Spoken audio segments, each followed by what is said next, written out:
Hey, folks, I'm glad you joined us. So, on a summer night in Gilroy, California, a creature 8 to 10 feet tall glided out of the creek brush, bat like wings, red eyes, and rubbery hide that shouldn't have been able to fly. It flapped only 3 times and just floated away. Tonight, living gargoyles from Chicago to Chile to West Virginia and beyond. What are we really seeing? Undiscovered predators, interdimensional anomalies, or something far older and elusive? Good evening. I'm Lon, and this is Phantoms and Monsters Radio, where the veil lifts one story at a time. Now, if you're new, welcome. Tonight's subject is living gargoyles. Now, quick favor, tap the like button so more experiencers can find us. Please subscribe and consider using the super chat, super thanks buttons on YouTube or the PayPal or buy me a coffee links in the description. Place all your questions, all caps, and we'll do a focused Q&A near the end of the show. Now, in the first report, the witness states, when I was 12, I attended a sleepover that gathered 20 young girls in one bedroom apartment. I ended up sleeping on the kitchen floor wrapped in just a blanket. In the middle of the night, I woke up and looked up to see a tall, dark figure crouching on the counter like a gargoyle, holding itself up with one arm on the cabinet above. I immediately closed my eyes. After a few minutes, I decided to open my eyes again. The figure was now standing at my feet, looking down at me. Now, at that moment, I believe I saw that it had a pale or white skin, but I don't remember any facial features. I squeezed my eyes shut once more and kept them closed until I felt the sunlight on my face. I felt cold and sick. I texted my mom to pick me up and left before anyone else woke up. Now, this was not a dream, though it could have been an hallucination. I have never hallucinated before or since, and I don't believe it was sleep paralysis. I think I was frozen in fear. As for the girl who hosted the sleepover, she moved away and we lost contact. Her father spent time in jail for assaulting one of her friends. The figure I saw was tall in an inhumane way and very thin. Now, her father looked nothing like that, so I know it wasn't him. Tragically, one of his daughters died 10 years later. In remembering her, we shared stories and I recounted my experience. A friend of hers told me she's always said something dark followed her dad around.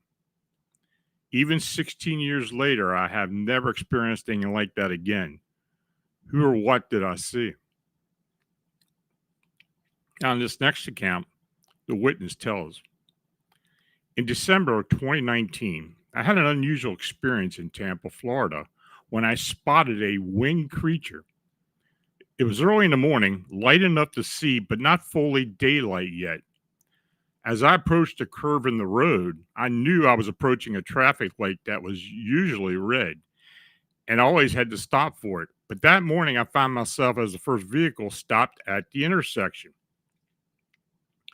I focused on the traffic light, waiting for it to turn green, and then noticed something moving to my left. It was flying from left to right or south to north. Now, I won't lie, I didn't get a good look at it or a long look at it, but in just a few seconds, it was as clear as I can imagine. It resembled a gargoyle with large bat like wings held tightly in front of it and its legs positioned similarly. It was gliding through the air and its wings weren't flapping. I don't claim to have the best eyesight or to be an expert on distances, but I'm confident in what I saw. I could gauge its size, which appeared to be about that of a large man, and it wasn't far in front of me.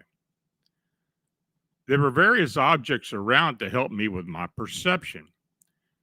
Could it have been something other than a gargoyle? Of course, I'm not crazy. That's just how it looked to me. Now, I will note that there have been similar sightings throughout the Tampa area over this past 10 years or so, so she may actually have seen something. So the next witness states, about 15 years ago, I was living along Uvis Creek in my hometown of Gilroy, California. It was late summer, around 12:30 a.m. to shortly after 1 o'clock a.m. when my two companions I heard a horrifying scream coming from far down the creek. I had been planning to go outside to check on my neighbor's tent, which was close to the source of that high-pitched cry, as if someone was being killed. The tent was empty, just as I expected. Now, as I started to take the trail back to my spot, it wasn't very dark because the moon was nearly complete. I was almost back when I heard a sound, three whooshes of air, whoosh, whoosh, whoosh. I turned towards the creek and looked at the bend, not expecting to see what I saw. From behind the trees and shrubs emerged a creature that looked like a devilish gargoyle with bat-like wings. It stood about 8 to 10 foot tall with red eyes and a red mouth, and it floated, not flying. Its skin had a dense, rubbery texture. I remember thinking, don't look at me, as I stayed perfectly still. As it continued to float past me, my friend who was watching out for me asked, "What are you doing?" I replied, come here, as the creature approached the next bend. Rich caught a glimpse of its back and exclaimed, "What the heck is that?" Now, for the past 15 years, I've shared my story hoping someone would believe me. Unfortunately, people often think that you're crazy. However, this year in 2024, 4 others have claimed to have seen the same creature in the past 6 months on 2 occasions. What really troubles me is how it could stay in the air only flapping its wings 3 times. It was enormous. There's no way it should have been able to remain airborne, yet it did. I know what I saw that night, and nothing will change my mind. Now, if you just joined us, we're discussing living gargoyles, with more witnesses reports to come. Please like the stream so other witnesses can find us. Now start getting your questions ready so that you can drop them in all caps for our Q&A in a bit. Now, the following report was forwarded to me a few years ago. In the jungles of Chile, predators hungry for flesh are rarely seen, but are often feared. Countless strange beasts provoke nightmares and myths that have transcended generations. One night in 2004, a small family had a harrowing encounter with a mysterious creature. Now, in July 2004, Carlos Abet de la Torre, an Army sub-officer in the Cazadores Regiment, along with his wife Teresa, the three children, and a nephew, departed from their quarters located in the military community of Pozo Almonte, Chile. They were headed toward Arica to visit some relatives. About 2 hours into their journey, Carlos was driving at approximately 65 miles an hour through the Pampa Acha, around 20 miles south of Arica. The road ahead was lit not only by the headlights of the pickup truck, but also by the bright moon shining in the clear sky. It was then that Carlos' eldest daughter, Carmen, noticed two extraordinary entities through the back window of the vehicle. Now, according to Carmen, she was astonished to see two creatures seemingly floating in the sky above. In her words, "I was in the back seat with my brothers talking, and suddenly everything went dark. I told my brothers what I was seeing, and he told me to keep quiet because Mom gets nervous. Later, I looked through the window and saw some things that resembled birds, but with dogs' heads and back-swept wings. My father said they were like gargoyles." Carmen estimated that the strange airborne creature flying over her father's truck were at least 6 feet in length. Initially, she wasn't sure whether the creatures had wings or legs, but she noted that the appendages were angled toward the back of the creatures. From her vantage point, Teresa had the best view of these unusual animals, which the press would later describe as dog-faced kangaroos. She claimed that the gargoyles seemed to match the speed of the truck, occasionally speeding ahead or falling back, but never traveling more than 60 feet away from the vehicle. In a state of panic and fearing an attack, the family couldn't take their eyes off the gargoyle. Carlos began to pray, pressing down on the accelerator, even though he knew he shouldn't be driving that fast on such roads. "We were speechless for about 10 minutes," said Carmen. "My mom told us to react and then started discussing what we had seen. Just when the Torre family was getting used to the flying creatures, two more of the same kind appeared. As the family grew accustomed to the creatures above, another pair of gargoyles jumped in from the truck on the powerful hind legs, which were shorter than the upper legs. Carlos slammed on the brakes to avoid hitting them, while two more circled overhead. He managed to swerve around the gargoyles, eager to escape. He quickly accelerated again, leaving the creatures behind. Remarkably, they did not give chase, and Carlos, whose face was slick with sweat, successfully kept his family safe from a frightening encounter. Now, upon safely arriving in Arica, the family shared the bizarre experience with their relatives, but swore them to secrecy. They were concerned the public ridicule could jeopardize Carlos' military career. He was the man of the house and could not allow himself to be humiliated. As you can imagine, when it was time to go home, the entire family was extremely anxious. "We were terrified to go back," said Teresa. Fortunately, during the return trip, they didn't encounter the gargoyles again. They remained quiet about their encounter until one day, Sub-Officer Diego Rigalme, a good friend of Carlos, approached him looking shell-shocked. "You won't believe me, Carlos, but last night I saw a gargoyle." A few weeks later, the two men came forward with their stories. The media jumped on the story. Suddenly, the monsters of the Pan American Highway were all the rage. Sensationalist articles poured out, and soon the world's press was all over the tale. Predictably, Carlos and Diego faced ridicule. Many suggested it might have been an ostrich that escaped from a local breeder. However, The media overlooked the fact that no ostriches had been reported missing. After all, ostriches can't fly. Perhaps the Tory family was tired or affected by something unusual in the jungle, but Diego wasn't tired. So the question remains, what are the gargoyles of Chile? I want to thank Mortal Clown for their donation. Appreciate it. Now, this next witness states, I wanted to provide an accurate description of the Mothman as I observed them close in my backyard in McDowell County, West Virginia, near the town of Bradshaw back in 2011. I watched them for some time in horror as they perched in the trees.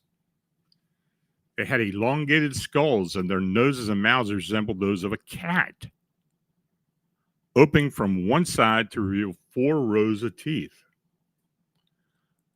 They were both males and females. The male stood about 9 foot tall, while the female was perhaps 2 feet shorter. They perched in the trees like gargoyles, but could stand up, allowing me to get a very good look at them. Their eyes and skulls were elongated, and their teeth were sharpened to a point. They had a mix of brown and black coloring, with black on parts of their face, feet, and hands. Their wings were black with talons and resembled those of an angel, not butterfly wings. The portrayal in the movie Jeepers Creepers was somewhat close, except for the face. When they took flight, the wind created by their wings made the ground tremble beneath them. Now, during my observation, which lasted almost an hour, I noticed that they seemed to communicate telepathically. There was a sound coming from them that resembled an old locomotive screeching, and they clacked their teeth at one another before taking off. They were truly frightening creatures. Now, if I had to guess, I believe that they had been with us all along, as I suspect these creatures live underground and hunt at night. Their red eyes glow when the light hits them. It felt like I was seeing fallen angels, certainly not the pretty ones depicted in pictures. I believe God is the master of the skies and has many creatures that mankind has yet to discover. My experience has made me pay closer attention to my surroundings, and I now always check the trees. I am of sound mind and would not lie about such a serious matter. I witnessed these events firsthand. Now, this next account, the witness states, this occurred on July 4th, 2008 in Toledo, Ohio, located in northwest Ohio near the Michigan border. We had just finished watching the fireworks, and instead of fighting the traffic to leave, we decided to hang out and enjoy some quality family time. My boyfriend at the time was lying on a blanket looking up the stars. Now, after a while, he suddenly exclaimed, "Hey, what the hell is that?" I was the first to look up, and at first I thought he was pointing out a plane passing by. But he insisted, no, look at that. There was a vast black mass flying slowly across the sky, blocking out starlight as it moved. It was flying much slower than a bird would, which struck me as unusual. Imagine the size of a pterodactyl. That's how big this was. It had thin membrane wings, like those of a pterodactyl, which stood out to me because they looked somewhat translucent. The body was stocky like a gargoyle, but large. It was a strange sight.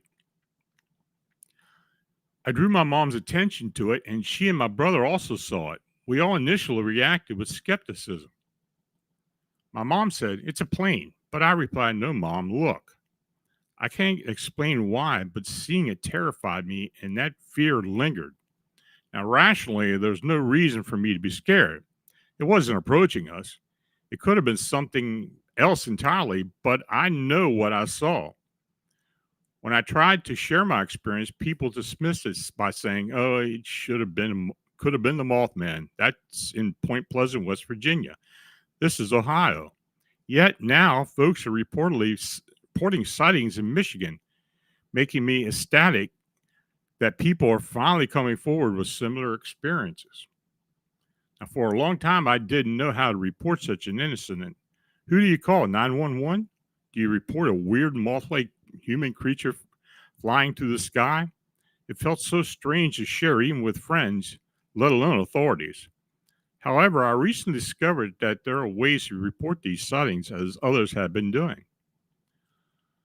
Once, while I was out with friends and a bit tipsy, I finally opened up about my experience. Before I could explain what I had seen, I just mentioned that it happened on July 4th. The person I was talking to replied, "Flying?" I nodded and he continued, "In the sky, like a human flying thing." I said, "Yes." Then he revealed he had seen it as well. He told me that he was at a friend's house that night, and when I spotted it, that's when I spotted it. It was on the path towards the woods where he was. Once it reached the tree line, it swooped down and flew within 20 feet of them as they sat around a bonfire. It didn't get a clear look at it, but they saw enough to recognize it had some human-like figures. Had some human-like figure with wings.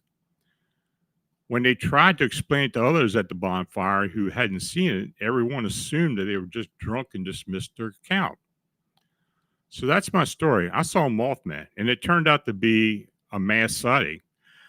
Not only did the people I was with see it, but those at the bonfire witnessed it as well. There are probably others at the fireworks who saw it also, but to my knowledge, none of them reported it. If anyone had, surely it would have surfaced along with the others, yet it hasn't. It might not be a traditional scary story. I didn't see it up close, and it didn't swoop down right in front of me. However, I was close enough to know it wasn't natural and was something I'm pretty sure most people haven't seen in their lives. So this next account, the witness states, it's has always been my hope to find a creature tale similar to mine, but I have yet to find one.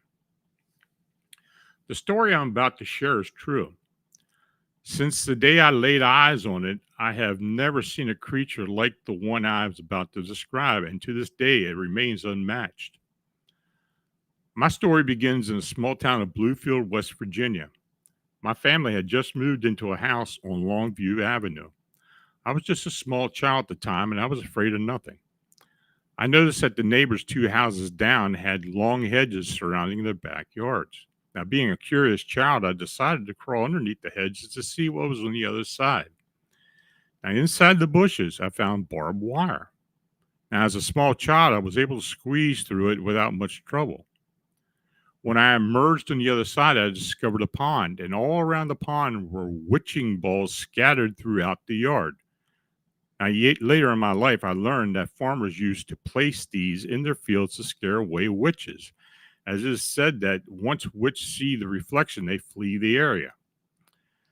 Now, as I emerged from the other side and took in these strange sights, I noticed someone had seen me from inside the house. Frantic, I dashed back under the brush. The man who lived there came out running and shouting, "Get out! Get out!" I ran straight to my house, but somehow the man knew where I lived. He hurried up to our front yard and told my mother never to let me back in his backyard, and then he left. He was an odd fellow, resembling Alan Funt from Candid Camera. He had a white birthmark on his head and looked like paint that had been dropped on him, and wore a sneaky grin. Now, as a young boy, I loved to climb trees. Now, one day, my friend and I climbed a tree, and to our amazement, we could see over the hedges. What we saw was a couple from the 2 houses down sunbathing in lounge chairs, naked no less. And to make it even stranger, it was snowing that day. My friend asked me why they were doing that, and to this day, I still have no clue.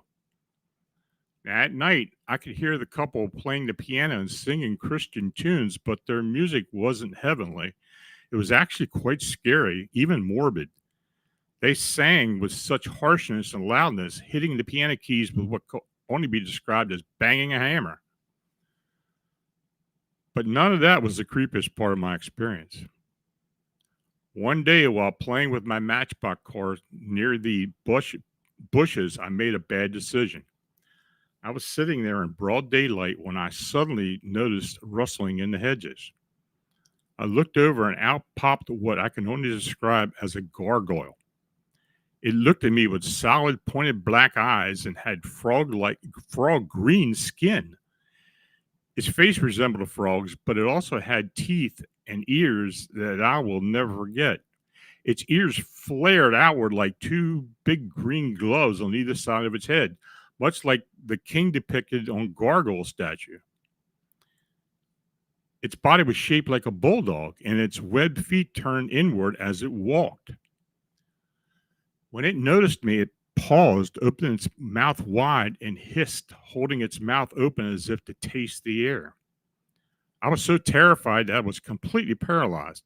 I tried to cry out for help, but no sound came out. Then, as if someone had pressed the play button on my fear, I sprinted home so fast that I don't even remember the race to get there. In a panic, I tried to describe the creature to my mom. She pointed to the animal pictures in a childcraft book and said, "See if you can show me the picture of the animal." The closest animal I could find that resembled was that of a koala, but I only chose that animal because it had a similar black pointed eyes. My mother laughed and said, "Son, those animals are only in Australia. What you probably saw was a dog." And just like that, it was never spoken of again. Years later, after the strange couple had long since left, a preacher and his wife purchased the house. They hired me to mow the lawn and maintain the property. One day I had to go to the basement to retrieve something, and an overwhelming sense of panic washed over me as soon as I stepped inside. I could feel a dark energy in that room that I can't describe. I told the preacher about the man who had chased me out of the yard when I was a boy.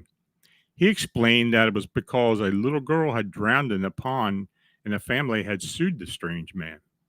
Now, I'm not quite sure what all these events have in common, but I have never seen a creature like the one I encountered that day. Because of that experience, I've always been afraid of the dark, knowing that monsters can exist, and I saw one. Now, the next witness states, "I live in the Dene Navajo Nation in New Mexico. It was around 2 a.m. when I was driving home with a friend. There was very little traffic on the highway. Up ahead, I noticed what appeared to be a man sitting on a guardrail. A horrible feeling settled in my gut. A sense that something bad was about to happen. I genuinely feared he might jump in the front of our truck to commit suicide. As we approached, he stood up, and I quickly swerved into the next lane. However, he began walking on the road, causing me to panic. There was no time to slow down, and I couldn't swerve to avoid him from fear of rolling the truck. My friend and I started screaming. Just as we were about to hit what I thought was a man, he jumped and revealed wings, soaring over the entire truck. It was visible for only a second, but I still vividly remember it. From the head to the waist, it had the body of a man, but from the waist down, it was hairy. The wings were dark, and the feet were almost disturbing part. Instead of human feet, it had horrifying talons that looked like that of a chicken, but also dark and hairy. The best comparison I can make is that it looked like a human-sized gargoyle. It was the most terrifying thing I'd ever seen. If my friend hadn't witnessed it too, I would think I'd lost my mind. Interestingly, over the years since that night, I have met one other person who had seen the same, or at least a remarkable similar creature. Now, I was contacted by a witness by the name of Edward from Kansas City, Kansas, by telephone after he read my book, Mothman Dynasty, Chicago's Winged Humanoids. He wanted to share an encounter he had. Now, Edward recounted an incident involving him and his cousin during the summer of 1999 between 10 and 11 p.m. local time. Now, they were traveling southbound on I-49 toward Joplin, Missouri, with Edward at the wheel. While he couldn't recall the exact location, he mentioned that they were only a few miles from Joplin. He noticed a tall figure quickly running from his left and then directly in front of his car. Now, both he and his cousin observed this humanoid thing, and they immediately remarked to each other that it looked like a gargoyle. The headlights illuminated the figure clearly enough for both witnesses to provide a detailed description. The creature stood at least 6.5 feet tall with dark, leathery, hairless skin covered its body. It turned to look at the witnesses, revealing a face with starkly flat features and large, deep-set eyes. The being had large wings that lay flat against its back, but were extended as it ran across the highway. Edward believes the creature began to ascend into the air, moving above the adjacent field. Now, Edward noted that he had no other comparison for the humanoid except for a gargoyle. However, after watching the film Jeepers Creepers, released in 2001, he remarked that the humanoid resembled the character known as the Creeper. Initially, both witnesses kept the encounter to themselves, but a few years later, after Edward married, he and his cousin shared the incident with his wife. The witness expressed gratitude for the opportunity to tell his story without fear of being thought crazy. Now, this next witness states, whatever you want to believe is fine, but I assure you that the following account is valid. Some time ago, a friend and I were driving home on a rural road in Tyne and Wear, UK. It was about 4 a.m. on a misty, cold winter's night. My friend was driving slowly due to the icy and snowy conditions as we approached a junction, and I was on the passenger seat on the left side of the car, as customary in the UK. Suddenly, from the right side of the car, I saw a winged creature flying across the road towards us. It was approximately 1.5 to 2 feet in length, white in color, and appeared somewhat opaque, featuring a human-like face. The wings were flapping as it flew, and its knees drawn up and the head tilted forward, seeming to chatter and point ahead as if scolding someone or complaining to itself. It took no notice of us, and as we slowly turned at the junction, it flew directly into the headlights on the driver's side. There was no sound or indication that we had hit anything. It simply disappeared, and we didn't stop. I looked at my friend and asked, "Did you see what I saw?" And he replied, "A wing thing," and continued driving. We have discussed this encounter many times, but I never solved the mystery of what it was or how it appeared. Recently, I searched online and found an image that closely resembles what I saw, a statue of a devil-like gargoyle. Now, while the face was quite as extreme, it reminded me of what I had witnessed. Any sensible explanation or insights would be appreciated. Now, that was the last account. Now, if you have a question, please use all caps and place it into the chat.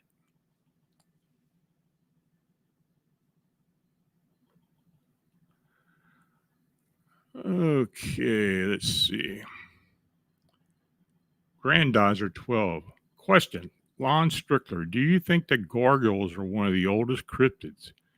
Maybe predating Owlman, Mothman, and other flying humanoids or flying cryptids? It's a possibility, I suppose. But then again, you know, people could be mistaking it for something else as well. You know, many of the accounts that we received from the Chicago sightings were also described as gargoyles, and it could have very well been something else, even a Mothman or another type of winged creature.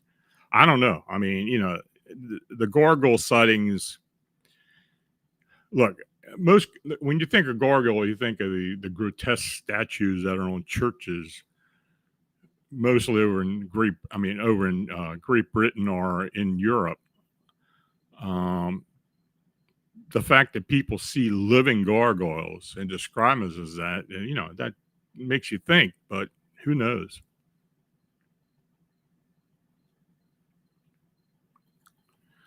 Grandizer 12. Question, Lon Strickler. If so, do you think that maybe some witnesses have gotten these cryptids confused with each other or not? Yeah, I think they could have, but who knows? I mean, you know, a lot of descriptions I get for other winged humanoids, uh, even those without the leathery wings or the bat shaped wings, are very similar in body style, though many times they're more emaciated. But sure, could be crossovers. Dagnammit, do you think a gargoyle is some type of a dragon? Um, maybe, maybe. I mean, if all dragons are the same size as humans, then maybe it is, but maybe it's a smaller dragon. Who knows? Um, I have had a couple of dragon sightings associated with areas where there had been gargoyles sighted. That is true, even in Chicago. But the dragon was huge, so I don't know what they saw or what they perceived, but I guess it's possible.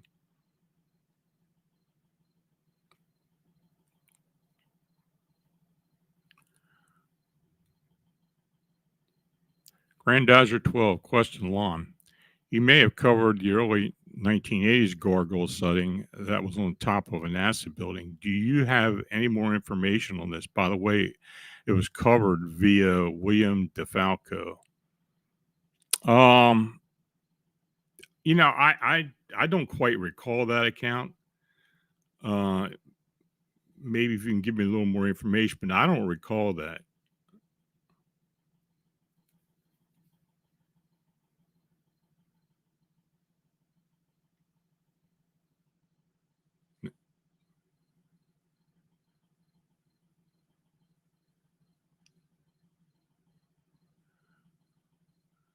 Now I see Dagnama is in the chat. Why? Okay, why are these gargoyle statues on gutters on castles?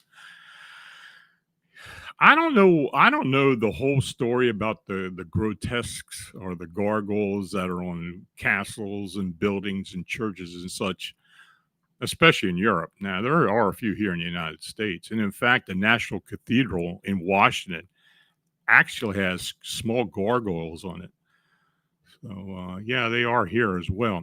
I don't know what the whole story is with the gargoyle statues. I mean, is it if somebody knows, put it up here on the chat because I'd like to know as well. Are they are they supposed to be watchers? Are they supposed to be something that scares bad spirits away? I have no idea.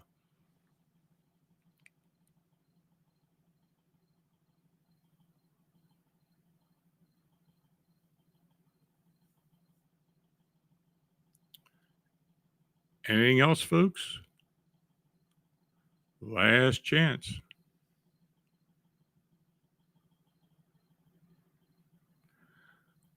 They're to ward off evil, Sir Wolf says. So that's possible.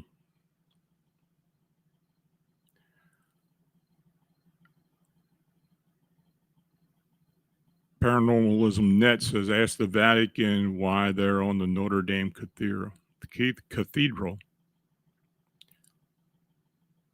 And Barbara Moore says, to scare away. Paranormalism Net says, ask the Vatican why they're on the Notre Dame Cathedral.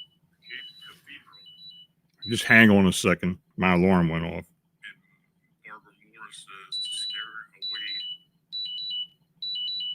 Sorry about that, folks.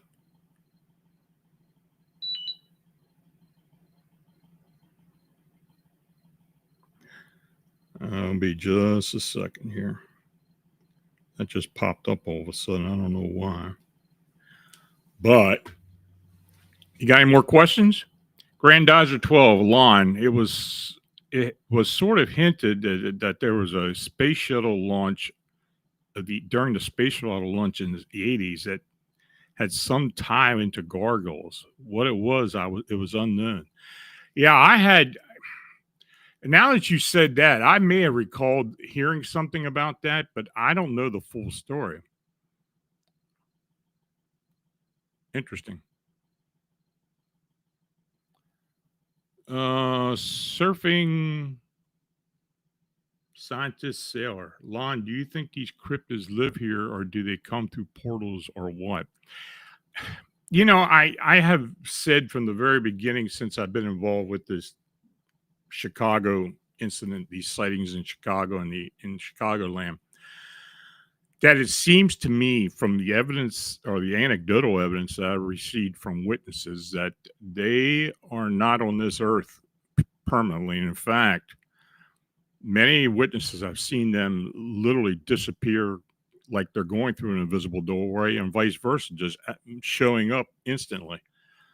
So I personally believe that they're interdimensional or gateway travelers.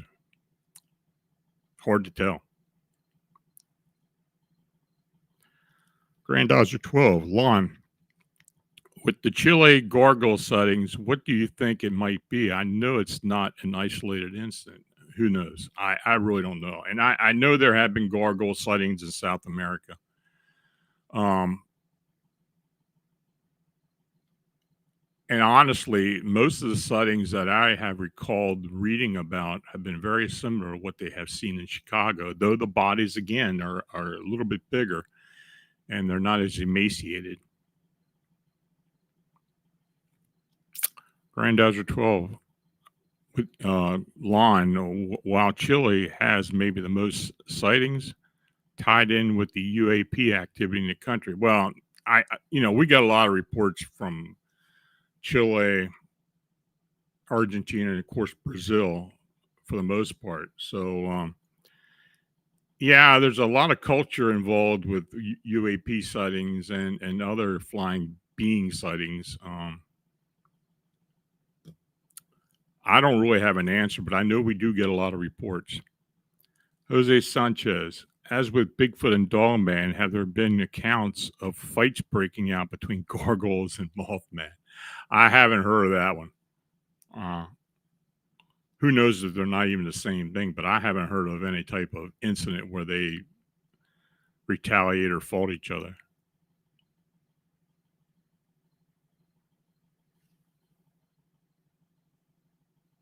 Anything else?